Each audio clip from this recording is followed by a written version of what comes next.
ஓம் சக்தி. சக்திகள் அனைவருக்கும் என்னுடைய அன்பான வணக்கம். சக்திகளே, ஈரோடு மாவட்டம் பவானிசாகர் டேமுக்கு பக்கத்தாலங்க வசுவபாளையம்னு சொல்லி ஒரு ஊருங்க. அங்கே பாலதண்டபாணி அப்படிங்கிற அம்மாவுடைய தொண்டார் ஒருத்தர் இருக்கிறாருங்க. வாடகை லாரிகள் வைத்து தொழில் செய்கின்றார்கள். அவர் வந்துங்க அங்குள்ள ஒரு பெரிய பேப்பர் கம்பெனிக்கு ஒப்பந்த அடிப்படையில் வாடகைக்கு வண்டி ஓட்டிகிட்டு இருக்காருங்க. அதில் உள்ள ஏற்பட்ட பிரச்சனையின் காரணமாக இந்த லாரி உரிமையாளர்களாக சேர்ந்து அந்த கம்பெனியின் ஜெனரல் மேனேஜரை போய் பார்த்து பேச்சுவார்த்தை நடத்தினாங்க. அப்படி பேச்சுவார்த்தைக்காக போகும் பொழுது பாலதண்டபாணி என்ன பண்ணாருன்னா முழுச்செவ்வாடையில் போனார். அம்மாவை வேண்டிக்கிட்டு முழுச்செவ்வாடையில் போனார். இந்த முழுச்செவ்வாடையில் இவர் வந்ததை பார்த்த உடனேயுமே அந்த ஜிஎம் கோவப்பட்டு பேச்சுவார்த்தை ஆரம்பிக்கலைங்க. யாரும் எதுவும் பேசவும் இல்லைங்க. இந்த நிலை அவர் திடீர்னு அந்த ஜிஎம் என்ன சொல்கிறாரு, நீ எந்த சாமி கும்பிட்டாலும் சரி நான் ஒன்றும் பயப்பட மாட்டேன் அப்படின்னு ஒரு லூஸ் டாக் விடுறாருங்க. நம்ம தண்டபாணி ஒன்றுமே சொல்லிங்க. அம்மாவை வேண்டிக்கிட்டார், நீ பார்த்துக்கம்மா அப்படின்னு.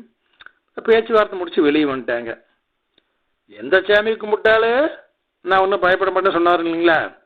அப்புறம் பயப்பட வைக்க வேண்டியது அம்மாவுடைய பொறுப்பாகுது இல்லைங்களா. அதே மாதிரிங்க அடுத்த 2 நாள்லேயே மிக பயங்கரமான மழைங்க அந்த ஏரியாவில்.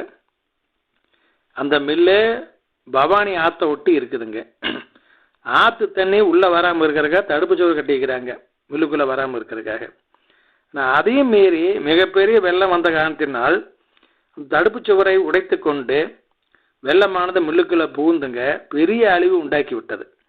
அந்த மில்லை உள்ளுக்குள்ளே புகுந்த தண்ணியை வெளியேற்றி அதை சுத்தப்படுத்தி மில்லை இயக்குவதற்கு சுமார் 2 கோடி ரூபா செலவாச்சுங்களா. எப்படி பார்த்தீங்களா அம்மா செஞ்சுருக்காங்கன்னு. அது மட்டும் இல்லைங்க, அடுத்த வாரம் இவர் மருவத்தூர் போய் அம்மாவுக்கு பாத பூஜை பண்ணும் பொழுது அம்மா அவர்கள் அதை குறிப்பிட்டு கேட்டார்களாம், எப்படி உங்கள் ஊரில் மழை எப்படி அப்படின்னு. தண்டபாணிக்கு டப்புன்னு புரியல. அப்புறம் தான் கொஞ்சம் சுதாரிச்சு, ஆமாங்கம்மா பயங்கரமான மழைங்கம்மா அப்படின்னாராம். இப்படி அம்மா அவர்கள் தன்னை நம்பி கும்பிடுகின்ற பக்தர்களை, தனக்காக தொண்டு செய்கிற தொண்டர்களை எந்த நிலையிலும் கைவிட மாட்டார்கள்.